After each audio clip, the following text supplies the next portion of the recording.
podcast. We are so excited that you are here with us and that you're joining us again. Dave, how are you, man? I'm awesome, man. Good. It is a great day to be alive, isn't it?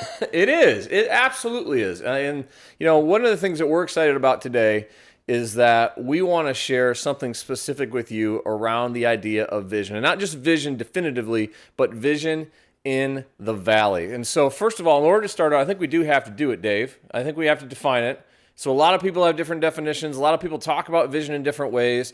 So for you, Dave Jones, hockey extraordinaire. Many years ago. Yes, the shadow of Atlas holding the world on his shoulders. How would you, the man, the myth, the legend, define vision? It's a pretty short, easy to understand, memorable, inspiring statement, an actual vision statement. And that is, it's a clearly written image of your future. All right. So obviously that helps us. And when we think through this idea of peaks and valleys, how does it help us? Let's start on the easy side. How does it help us on the peak side of the equation? How does it help us when we're climbing? Okay, so let's first start off with, before you even begin anything in your life, whether it's you personally starting something or you're starting your business, whatever that may be, is that you have to have a vision in place. Now, over the years, I've really studied this idea of vision, and I've come through a lot of different landmines on this, and I've offended a lot of people. Yeah, because vision is emotional, right? It It's is very personal. emotional, and it's like something where if you challenge anybody on their vision, like, man, I can't see the vision, it like hits their core, man. Like, it is so highly offensive. And so that triggered me several years ago to go into the categories of vision. Okay. All right, so there's a dream or vision and night. It's actually 8 of these, okay? Oh, wow. There's a dream or vision and night. There's a trance vision. There's vision casting. There's a spontaneous vision. There's open eyes vision. There's a vision statement. There were, in the Old Testament, there were seers, visionaries. Okay. So, like, a seer's vision is a prophet that would hear from God that then would give that vision. You know, Hebrews 1 took that away, where now Jesus, right, is the prophet. And so, you know, we're talking about you, your organization, your future, you personally or you professionally. We're talking in this atmosphere, we're talking about a vision statement. Okay, so when you're driving down the road and you go, man, I got a vision for this. Like, you can see things happening. That's not what we're talking about here. So we're not challenging the spontaneous vision. What we're actually challenging is your vision statement. So this is where it's a clearly written image of your future. And in a vision statement, there is a checklist to this. Okay. All right. And this checklist comes out of Habakkuk 2:2, which says, you know, you want to write the vision on a tablet and make it plain. Now, in the Amplified version, it says that you want to write it on a tablet and make it plain so the runner running by can see it and carry it with them. Gotcha. Okay, so in this, it's simple, it's easy to understand, it's portable, it's inspiring, it's memorable, it's detailed, it's people-oriented, and here's the last one.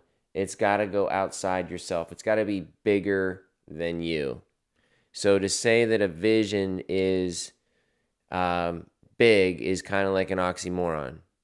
So so just for humor's sake, because I have a twisted mind like this. Yeah. Can you give me some examples of bad visions or visions maybe that you've heard that you've been like, man, that was horrible. Man. Well, how about this one? Hey, I just keep it real, right? Yep. Hey, pastor, what's your vision here? And the answer comes back, you know what? Let me get with my secretary. Let me get that for you. That's on the back of the pamphlet. Or that's on our website. If it's something that you can't remember, that's bad. If it's something you have to go get, that's not good. Yeah. If it's something you have to explain, you're in deep waters. That's funny. That reminds me, you know, of a few weeks ago, I was working with a team and we were actually working on this. We were working on their organizational vision statement. And when we started the process, I asked some of the board members in the room, I said, so what is your organization's vision? And they couldn't come close. They looked at each other like, well, I think it was, and they listed the vision of what it was 12 years ago. But they had gone through a process that lasted over 6 months, 2 years ago, to redo their vision. and no one in the room could tell me what it was. And the head guy just sat there and he was like, wow. And I'm like, well, then that's a problem because without vision, you don't have clarity, right? It's exactly what it is, and it's like it hits home really fast of like, oh, we don't know what to do. Yeah. And so they try to fumble their way through it. Let me give you some examples of some popular vision statements that are out there. So those that are listening or watching, you can kind of say, okay, what is exactly are we talking about here? Anheuser-Busch, ready for this one? To be the world's best beer company. Okay. Yep. Bill Gates, to have a computer in every home. Isn't that nice? That is. To have a vision, have a computer in every home. You know what I love? FedEx. They are in every city every day. That's right. Think about that. Like FedEx is in every city every day. Yep. Like to be sitting in a room like this and go, hey man, I got a vision. Let's have a delivery company that's in every city every day. And you know what? You think about that? They're doing that. Absolutely they are. That's crazy. Yep. Like Absolutely that's crazy they talk. are. How about Caterpillar? Be the global leader in customer value. So, okay, let me stop with that one Yeah. because that one makes me ask a question. So, when we're thinking about constructing a vision, whether it's personal or organizational, how important is it that it's clear? Or, in other words, that you not have to explain it? Because when I hear that one, I'm like, well, okay, now you got to define what customer value is for me. Because for me, it might be different than it is for you. And I've had different experiences even as a consumer. And, the company would say, we just gave you value. And I'd say, no, you just gave me crap. Yeah. So, help me understand where that idea of clarity comes in. I actually wrote an article on this many years ago. It's called Cattywampus.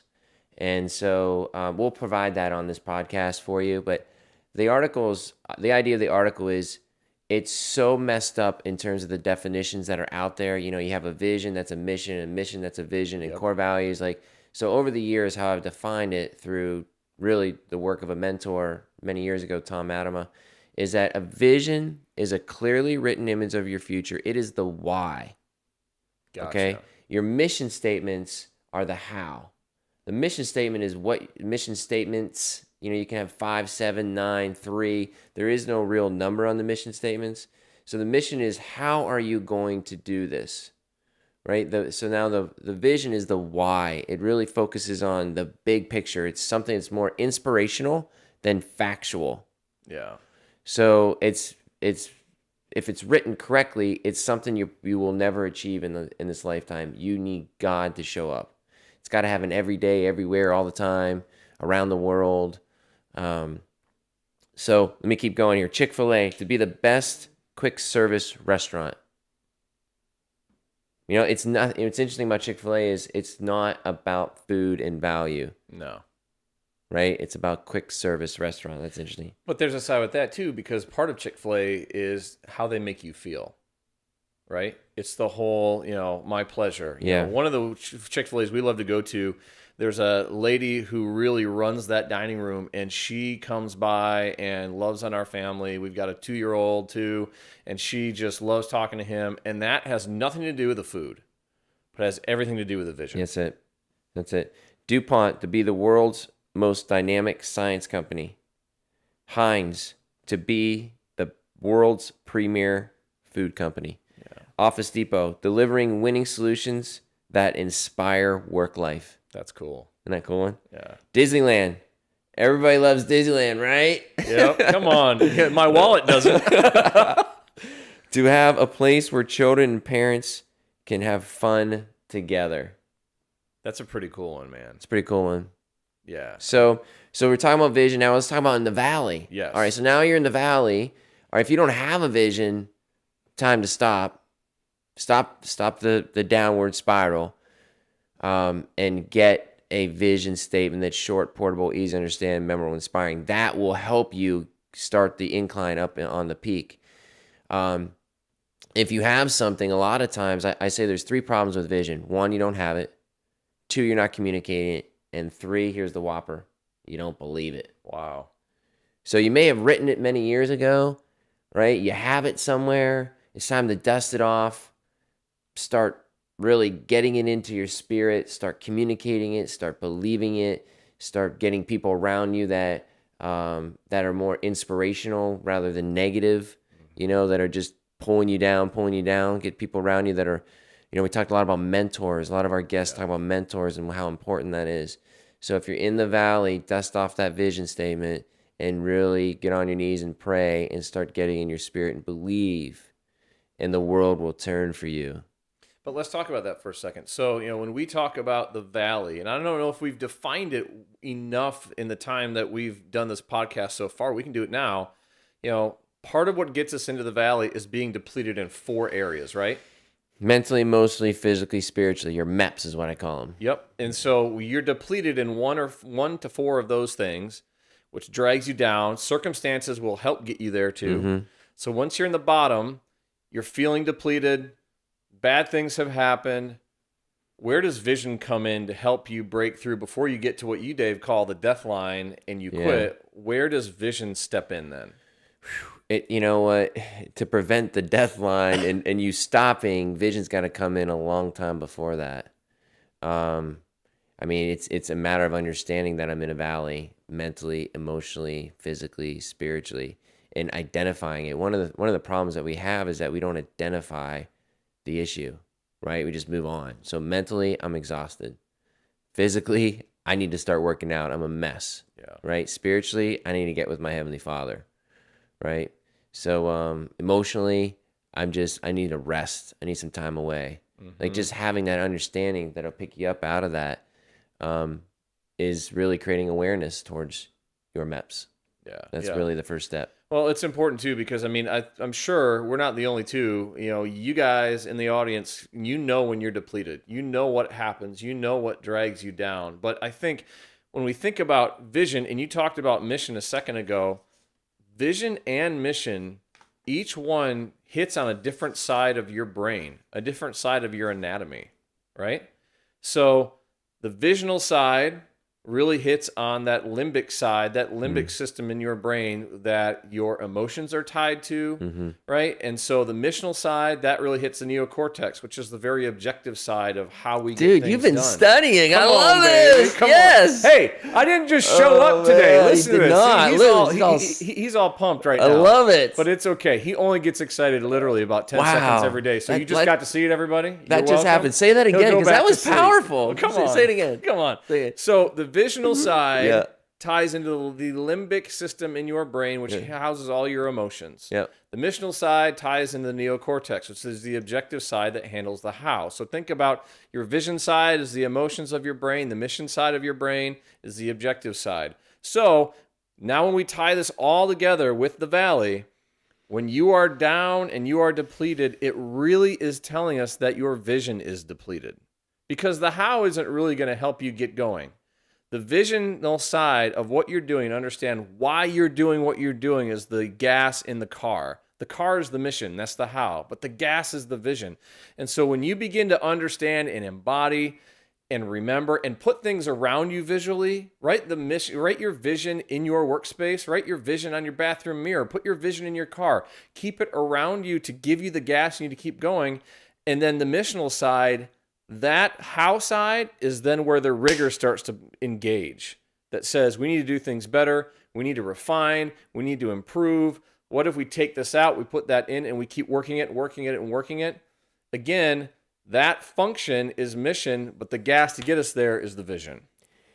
You're welcome. I'm going to charge Dave about $19.95 now for the last 2 minutes. Let's land the plane here. Let's land the plane because our next guest is calling in. Yeah. I'll leave you with this. And I wrote like a 15-page paper on this, on burnout.